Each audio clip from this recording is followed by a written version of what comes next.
ये एक बहुत इंटरेस्टिंग टॉपिक है। फैटी लिवर पे एक रिसर्च सामने आई है जिसके मुताबिक सिर्फ 14 दिन में फैटी लिवर को 50% तक कम किया जा सकता है। इसमें लोगों के ग्रुप को लो कार्बोहाइड्रेट डाइट या कीटोजेनिक डाइट पे रखा गया, जिसमें 30 ग्राम से भी कम कार्बोहाइड्रेट्स उन्हें एक दिन में खाने की इजाजत थी। इनकी कैलोरीज कम नहीं की गई, कैलोरी डेफिसिट नहीं किया, सिर्फ कार्बोहाइड्रेट्स को कम कर दिया गया। तो जो रिजल्ट सामने आया उसके मुताबिक लिवर फैट में 43.8% कमी देखी गई। लिवर फैट में रिडक्शन हुई और ये सामने आया कि अगर ketogenic diet plus intermittent fasting दोनों को अगर मिला दिया जाए तो लिवर फैट में 50% तक कमी लाई जा सकती है। इसको थोड़ा आसान जबान में मैं आपको बताता हूं।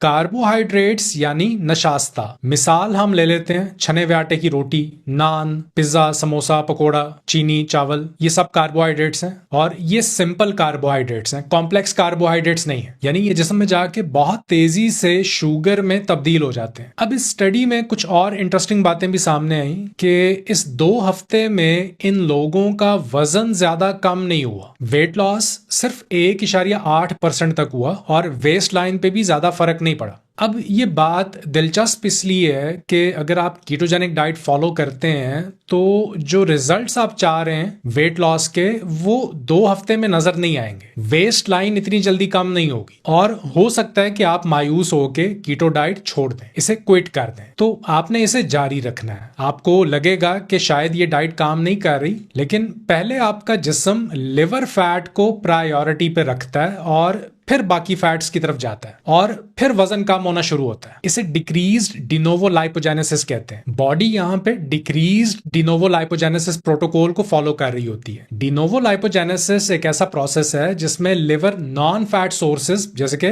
कार्बोहाइड्रेट्स और प्रोटीन्स को फैट में तब्दील करने लगता है। तो जब आप कार्बोहाइड्रेट्स नहीं खाते, डाइटरी पैटर्न चेंज होता है, तो डिनोवो लाइपोजेनेसिस में 79.8% तक कमी होती है। ये प्रोसेस स्लो डाउन हो जाता है, नया फैट नहीं बनता, न्यू फैटी एसिड्स नहीं बनते और इसके साथ एक्चुअल फैट बर्निंग प्रोसेस जो फैटी एसिड ऑक्सीडेशन का प्रोसेस है, इसमें 5 गुना तक इजाफा देखा गया है। फिर इसके साथ एक्सरसाइज भी शुरू कर दें अगर, तो इसका असर डबल हो जाएगा। तो डिक्रीज्ड डिनोवो लाइपोजेनेसिस में फैट बन भी कम रहा है और बर्न भी ज्यादा हो रहा है।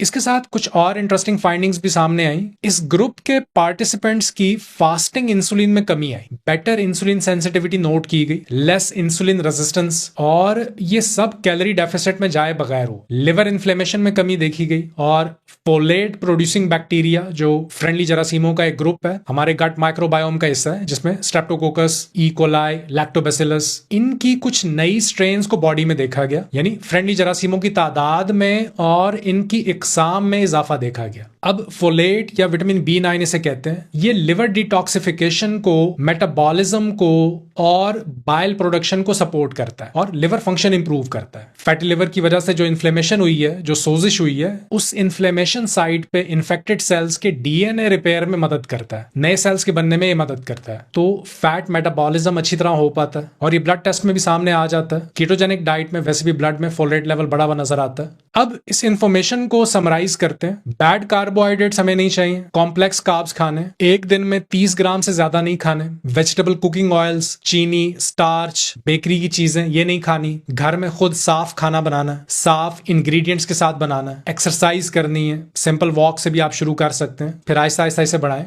तो यहां आपका बैड कोलेस्ट्रॉल कंट्रोल हो गया, ब्लड शुगर कंट्रोल हो गई, वजन कम हो गया और फैटी लिवर रिवर्स हो गया। आज की वीडियो के लिए इतना ही। अपना ख्याल रखिए। अल्लाह हाफिज।